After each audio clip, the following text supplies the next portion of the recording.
자, 오늘 우리가 읽은 본문은 아비멜렉 이야기입니다. 아비멜렉이 누구입니까? 바로 사사 기드온의 아들입니다. 첩의 아들이죠. 아비멜렉의 이름의 뜻은 무엇이라고 제가 말씀드렸습니까? 아시는 분 있으신가요? 따라서 합시다. 내 아버지는 왕이시다.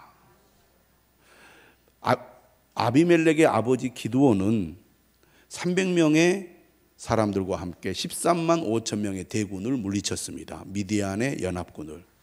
그때 사람들은 기드온으로 하여금 우리의 왕이 되어달라고, 우리를 다스려 달라고 그렇게 요청을 합니다. 이때 기드온은 그것을 거절하죠. 나도 너희를 다스리지 않고 내 아들도 너희를 다스리지 않고 오직 하나님이 너희를 다스릴 것이다. 멋진 말을 합니다. 우리의 왕은 오직 하나님이시라는 겁니다. 성경을 통해서 하나님께서 그의 백성들에게 가르치신 하나님의 뜻은 이스라엘의 왕은 오직 하나님이시다는 겁니다. 오늘 우리도 마찬가지죠. 우리가 하나님을 믿는다는 것은 무엇을 말합니까? 하나님이 나의 왕이십니다. 하나님을 왕으로 모시고 사는 것, 이것이 바로 믿음의 삶이라고 하겠습니다. 기드온은 이처럼 말을 멋지게 했습니다. 그런데 실제로 기드온의 삶은 어땠느냐? 왕의 권력을 누리며 살았어요. 그가 무려 70명의 아들을 낳았습니다. 왕만이 할 수 있는 권세를 그가 다 행한 겁니다. 실제 왕이 되진 않았지만 왕처럼 산 사람이 바로 기드온이었고, 그러한 모습을 보고 자란 기드온의 아들 아비멜렉은 나도 아버지처럼 왕이 되어야지 라고 생각을 하고 그는 꿈을 꾸었던 겁니다. 그의 이름에도 그러한 뜻이 담겨져 있는 거죠. 다시 말하면 기드온은 자신이 왕이라고 하지 않았지만 그의 아들의 이름을 아비멜렉이라고 지음으로써 사실 자신이 왕임을 드러냈다고 볼 수 있습니다. 내 아버지는 왕이시다. 그건 무엇을 의미합니까? 아비멜렉도 당연히 나도 아버지가 세상을 떠나면 왕이 되어야지라고 생각을 하지 않았겠습니까? 그래서 그의 아버지 기드온이 세상을 떠났을 때 그의 형제 70명을 죽이고 왕에 오릅니다. 이러한 사건들은 인류 역사에 자주 일어나는 일이죠. 권력을 잡기 위하여 형제들을 무참히 살해하는 일들이 우리나라 조선시대에도 있었습니다. 이때 한 사람, 막내, 누가 죽지 않고 피합니까? 바로 요담입니다. 요담이 몰래 숨어 있다가 도망을 하여 목숨을 부지하게 되죠.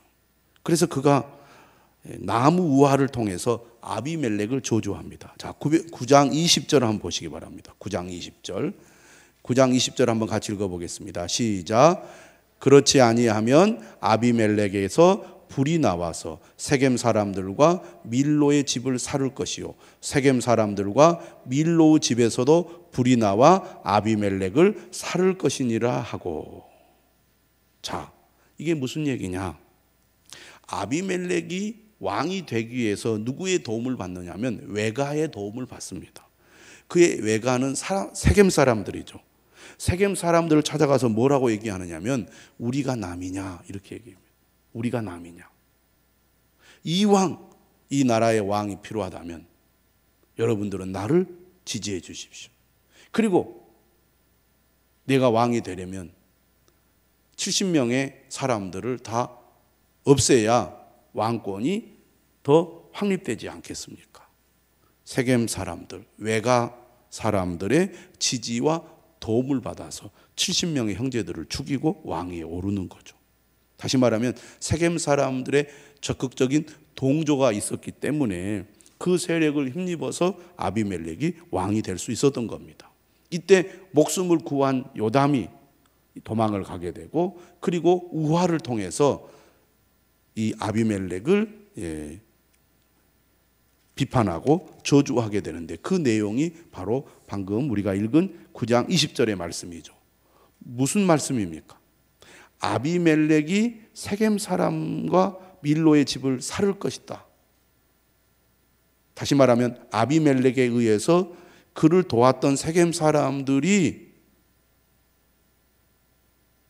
죽임을 당할 거라는 얘기고, 또 반대로 세겜 사람들과 밀로의 집을 통해서 아비멜렉도 목숨을 잃게 될 거라는 겁니다. 그러니까 지금은 둘이 한편이지만 나중에는 그 둘이 서로 싸워서 서로 죽이는 일이 일어나게 될 거다라고 저주를 하게 됩니다. 그러한 일이 있은 이후에 이제 오늘 본문의 말씀이 시작이 되죠. 22절을 보십시오. 이렇게 시작이 됩니다. 아비멜렉이 이스라엘을 다스린 지 3년에 하나님이 아비멜렉과 세겜 사람들 사이에 악한 영을 보내심에 세겜 사람들이 아비멜렉을 배반하였으니. 3년 동안은 아비멜렉의 의도대로 나라가 평안하면서 권력을 장악하고 통치해 왔습니다. 아마 아비멜렉이 그런 생각을 했을 거예요. 내가 70명의 형제들을 죽이고 강력한 권력을 내가 차지했는데 모든 것이 내 뜻대로 되는구나. 3년 동안은 매우 평안하게 또 자신이 의도하는 대로 잘 됐습니다. 그런데 여러분, 사람들의 욕심은 끝이 없습니다. 그렇지 않겠어요? 우리가 아비멜렉을 도와서 왕이 되게 했는데 시간이 지나면서 세겜 사람들의 마음에 어떤 생각이 들겠습니까? 우리가 이렇게 헌신적으로 아비멜렉을 도왔는데 아비멜렉이 우리를 만족시키지 못한다, 이런 마음이 생기지 않겠습니까? 여러분, 우리나라에서도 대통령을 세우면 대통령을 지지했던 사람들이 그 대통령을 통해서 뭔가 혜택을 얻을 거라고 기대를 합니다. 전라도 사람들이 전라도 사람을 대통령으로 뽑아서 선출했을 때 얼마나 기뻐했습니까? 근데 시간이 좀 지나니까요, 전라도 사람들이 또 우리가 뽑은 대통령을 막 또 욕하는 겁니다. 대통령 때문에 우리가 더 어려워졌다고. 그런 일이 세상에는 흔하게 있습니다. 권력의 그 현장에는 지지했던 사람들이 배반을 하고, 지지했던 사람들이 서운함을 느끼고, 지지했던 사람들이 오히려 적이 되어서 그를 공격하는 일들이 흔하게 일어나지 않습니까? 인간에게는 권력력이 있고 그 권력력의 깊은 곳에는 이기적인 욕심이 자리 잡고 있기 때문입니다. 그래서 이제 우리가 대통령 선거를 얼마 남기지 않고 있는데 얼마나 지금 나라가 시끄럽고 복잡합니까? 그런데 지금 아비멜렉이 이스라엘을 다스린 지 3년이 되었을 때 이런 일이 벌어지고 만 겁니다. 한마디로 말하면 그의 적극적 지지자였던 세겜 사람들이 아비멜렉을 배반하게 된 거예요. 그 배경을 어떻게 설명을 하고 있느냐? 첫째, 23절은 이렇게 얘기합니다. 하나님께서 아비멜렉과 세겜 사람들 사이에 악한 영을 보내셨다. 이런 표현이 좀 낯설기도 하고 이상하기도 합니다. 하지만 하나님은 역사의 주관자로서 악한 사람들을 하나님께서 사용하여 그들을 징계하기도 하고 심판하기도 하고 벌을 내리기도 하신다는 겁니다. 한마디로 말하면 아비멜렉과 세겜 사람들이 서로 의심하고 미워하는 관계로 변하게 된 겁니다. 여기에는 하나님께서 그들의 마음을 움직이셨기 때문에 이런 일이 일어난 것이다, 그런 얘기죠. 그 다음에 뭐라고 얘기를 하느냐? 하나님께서 이처럼 악한 영을 보내서 아비멜렉과 세겜 사람들이 서로 갈라져서 세겜 사람들이 아비멜렉을 배반하게 하신 이유를 24절은 이렇게 말합니다. 이는 여룻바알의 아들 70명에게 저지른 포악한 일을 갚되 그들을 죽여 피 흘린 죄를 그들의 형제 아비멜렉과 아비멜렉의 손을 도와 그의 형제들을 죽이게 한 세겜 사람들에게로 돌아가게 하심이라. 그러니까 한편이었던 아비멜렉과 세겜 사람들이 서로 미워하고 갈등하여 싸우게 됨으로써 어떤 일이 일어날 것을 예언하고 있습니까? 둘 다 망하게 될 거라는 겁니다. 예수님께서도 그랬잖아요. 한 나라가 분열되면 둘 다 어려움을 겪는다는 겁니다. 그러니까 하나가 되지 못하고 서로 마음이 갈라지면 둘 다 고통을 겪게 되고 망하게 될 수 있다는 얘기죠. 지금 그러한 일들을 하나님이 일으키신다는 얘기죠. 자, 이러한 일들이 일어나게 된 배경에는 무엇이 있느냐? 26절에 에벳의 아들 가알이라는 사람이 중요한 역할을 합니다. 에벳의 아들 가알이 그의 형제와 더불어 세겜에 이르렀다고 되어 있습니다. 그러니까 이 세겜 지역은 아비멜렉의 외가인데 아비멜렉은 이곳에서 살고 있지 않았습니다. 그러니까 당연히 이 세겜 사람들은 자기를 지지해 줄 거라고 믿었어요. 그러나 손이 미치지 않으면 언제든지 배반자가 나타나서 자신의 권력을 위협하는 일이 발생할 수 있는 것이죠. 그런데 그러한 계기가 누구 때문에 일어나게 됐느냐면 26절에 에벳의 아들 가알 때문에 이르게 됐습니다. 이렇게 된 배경을 보니까 이 에벳이라는 말은요, 종이라는 뜻이고 가알이라는 말은 불쾌한, 역겨운이라는 뜻을 가지고 있습니다. 그러니까 에벳의 아들 가알은 역겨운 종의 아들이다, 이런 뜻을 가지고 있는데 자세한 설명은 없지만 이 가알이라는 사람이 세겜 지역에 이사를 왔을 때 이 세겜 사람들이 그를 신뢰하게 됩니다. 그러니까 멀리 떨어져 있는 아비멜렉은 우리에게 별 도움을 주지 못하는데 우리 지역에 와서 함께 살게 된 가알은 그 지역 사람들에게 신뢰를 주는 행동을 했다는 겁니다. 신뢰를 얻으면 어떻게 됩니까? 힘이 생기는 거죠. 그래서 가알을 신뢰하고 가알을 따라요. 근데 이 가알의 마음에는 이 권력에 대한 욕망이 있었습니다. 자신의 힘이 점점 세지고 자신을 지지하는 사람들이 많아지니까 어떤 생각을 갖게 되느냐? 내가 권력을 잡아야 되겠다. 다시 말하면 아비멜렉을 몰아내고 내가 이 나라를 다스리는 사람이 되어야 되겠다라고 생각을 하게 된 겁니다. 권력력이 발동을 한 거죠. 그러한 그 속내를 27절에 보니까 술을 마시면서 그 속내를 드러내게 됩니다. 술에 취하니까 속마음이 드러나게 된 거죠. 뭐라고 얘기를 합니까? 28절에 그가 아비멜렉을 저주하기를 이렇게 말합니다. 세겜은 누구이기에 우리가 아비멜렉을 섬기리요? 그가 여룻발, 다시 말하면 기드온의 아들이 아니냐? 그의 신복은 수불이 아니냐? 차라리 세겜의 아버지 하몰의 후손을 섬길 것이니라. 우리가 어찌 아비멜렉을 섬기리요? 우리가 아비멜렉을 섬길 이유가 전혀 없다는 겁니다.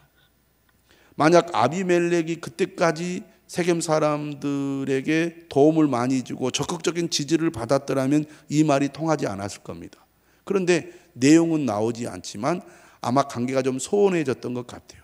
그 틈을 비집고 가알이라는 사람이 세겜 사람들의 신임을 얻게 되었고 그로 인하여 그가 적극적인 지지를 받다 보니까 나를 지지해주면 내가 아비멜렉을 물리치고 이 세겜 사람들이 힘을 얻도록 하겠다, 그렇게 얘기가 나온 겁니다. 그래서 뭐라고 29절에 얘기하냐면 이 백성이 내 수하에 있었더라면 내가 아비멜렉을 제거하였으리라. 이렇게 얘기하면서 아비멜렉에게 뭐라고 얘기를 하냐면 네 군대를 증원해서 나오라. 아주 자신감이 생긴 겁니다. 이제 너하고 붙어서 내가 이길 수 있다, 이렇게 얘기를 하죠. 자, 이때 우리가 누구를 봐야 되냐면 스불이라는 사람이다. 스불이라는 사람.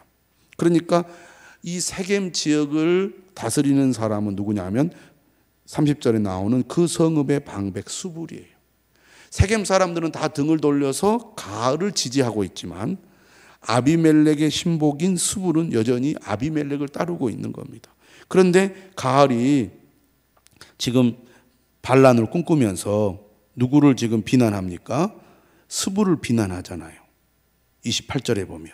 그러니까 스불이 그 얘기를 듣고 분노하게 되죠. 30절이죠. 그리고 몰래 사자들을 아비멜렉에 보냅니다. 그리고 이렇게 얘기를 하는 거예요. 몰래 쳐들어와서 저들을 제거하라고. 세겜을 공격하라고. 그래서 그 작전을 알려주는데 그 작전의 핵심은 매복과 공격의 시점이에요. 매복해서 아침에 공격을 하라는 겁니다. 그래서 드디어 공격을 하게 되죠. 34절에. 문제는 이 스불이 이 계획을 몰래 추진을 했기 때문에 가알은 전혀 그 상황을 알지 못했습니다. 35절에 보면 에벳의 아들 가알이 나와서 성읍 문 입구에 설 때라는 말이 나오죠. 성읍 문 입구는 성읍 권력의 자리를 상징합니다. 그래서 재판도 성읍 문 입구에서 재판을 하고 그랬잖아요. 그러니까 가알이 성읍 문 입구에 서 있다는 것은 이미 세겜 사람들이 자기를 적극적으로 지지하고 있기 때문에 내가 이 땅의 권력자다, 권력에 심취되어 있다는 것을 여기서 35절은 보여주고 있는 겁니다. 그런데 지금 스불의 작전에 의해서 아비멜렉의 군대가 몰래 지금 매복을 하고 있잖아요. 34절에 보니까 네 때로 나누어서 세겜에 맞서 매복을 하고 있다가 드디어 아침이 되니까 이제 쳐들어오는 겁니다. 근데 가을이 보니까 저 멀리에서 산꼭대기에서부터 막 사람들이 내려오는 거예요. 그래서 스불에게 얘기합니다. 네가 산 그림자를 그 얘기를 하니까 스불이 뭐라고 얘기하냐면 네가 산 그림자를 사람으로 보았느니라. 그 사람들이 아니다라고 이제 거짓말을 하는 거죠. 그런데 조금 있으니까 또 사람들이 밭 가운데를 따라 내려오는 거예요. 그렇게 갑자기 밀려 들어오니까 전혀 준비하지 못하고 있던 가알이 얼마나 당황하겠습니까? 근데 스불이 이렇게 도전을 합니다. 가알에게 네가 맞서 싸워라. 네가 맞서 싸운다고 하지 않았느냐라고 도전을 하니까 가알이 나가서 싸우게 되죠. 39절입니다. 이들이 네가 업신여기던 그 백성이 아니냐 청하노니 이제 나가서 그들과 싸우라 하니 가알이 세겜 사람들보다 앞에 서서 나가 아비멜렉과 싸우다가 아비멜렉이 그를 추격하니 그 앞에서 도망하였고 부상하여 엎드러진 자가 많아 성문 입구까지 이르렀더라. 큰 소리만 쳤지 준비가 제대로 되지 않은 가알은 속수무책 아비멜렉의 군대에 당하고 맙니다. 그래서 결국은 도망을 가게 되고 세겜 사람들은 어떻게 됩니까? 처음에는 아비멜렉을 지지했다가 그들이 배반하여 가알을 지지한 대가를 결국 치르게 되는 것이죠. 그래서 42절 이하에 보면 아비멜렉이 자기 백성을 세 무리로 나누어 밭에 매복시켰다가 백성이 성에서 나오는 것을 보고 어떻게 합니까? 그들을 치게 되죠. 그래서 그들을 죽이게 됩니다. 그래서 45절에 보면 아비멜렉이 그날 종이토록 그 성을 쳐서 마침내는 점령하고 거기 있는 백성을 죽이며 그 성을 헐고 소금을 뿌리니라. 아비멜렉에 의하여 배반한 세겜 사람들이 목숨을 잃게 됩니다. 그러니까 이 아비멜렉은 끊임없이 사람을 죽이는 일을 해요. 그런데 가알이라는 사람이 결국은 맞서서 싸웠지만 결국 패배하고 말게 되지요. 그 후에 어떤 일이 벌어집니까? 9장 46절 이하에 보면 세겜 망대에서 1000명의 사람들이 목숨을 잃게 됩니다. 내용을 보시면 47절에 46절에 엘브릿 신전에 보루로 들어갔다고 되어 있어요. 엘브릿이라는 말은 언약의 신이라는 뜻입니다. 우리 앞에서 보면 바알브릿이 나오죠. 바알브릿과 유사한 혼합 종교의 신이라고 할 수 있겠는데요. 보루라는 말은 원래 적을 막기 위해 튼튼하게 쌓은 구조물을 말하는데, 히브리어를 보니까 이 보루라는 말이 무슨 뜻을 가지고 있냐면 사무엘상 13장 6절에서는 은밀한 곳, 또 세번역에서는 지하 동굴이라는 단어로 번역을 했습니다. 그러니까 신전의 은밀한 내실 또는 동굴 같은 것을 말하는 것 같습니다. 그런데 사람들이 그곳에 이렇게 이제 숨어 있는 거죠. 그러니까 아비멜렉이 어떻게 합니까? 손에 도끼를 들고 나무 가지를 찍어 어깨에 맨 다음에 백성들도 그렇게 하라고 말합니다. 그리고 그 보루 위에 놓고 불을 질러요. 그러니까 세겜 망대에 있는 사람들이 다 죽게 됩니다. 무려 남녀가 약 1000명이나 되었다고 말합니다.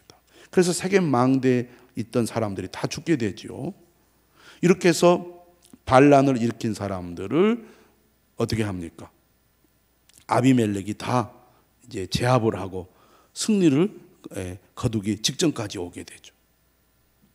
그런데 아비멜렉이 데베스라는 곳에 가서도 또 그곳을 점령하고 망대 꼭대기에 올라간 사람들을 죽이려고, 불살라 죽이려고 또 작전을 개시할 때 53절에 어떤 일이 벌어집니까? 한 여인이 맷돌 윗짝을 아비멜렉의 머리에 내려 던져 그의 두 계골을 깨뜨려 버립니다.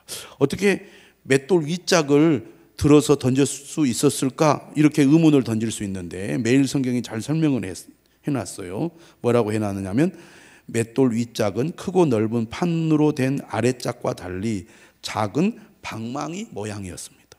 그래서 아비멜렉은 즉사하지 않고 두 계골만 깨지고 말았어요. 그래서 너무 수치스러워서 무기를 든 청년에게 자기를 죽이라고 요청을 했고, 그 청년이 아비멜렉을 찌르니까 결국 죽게 된 겁니다.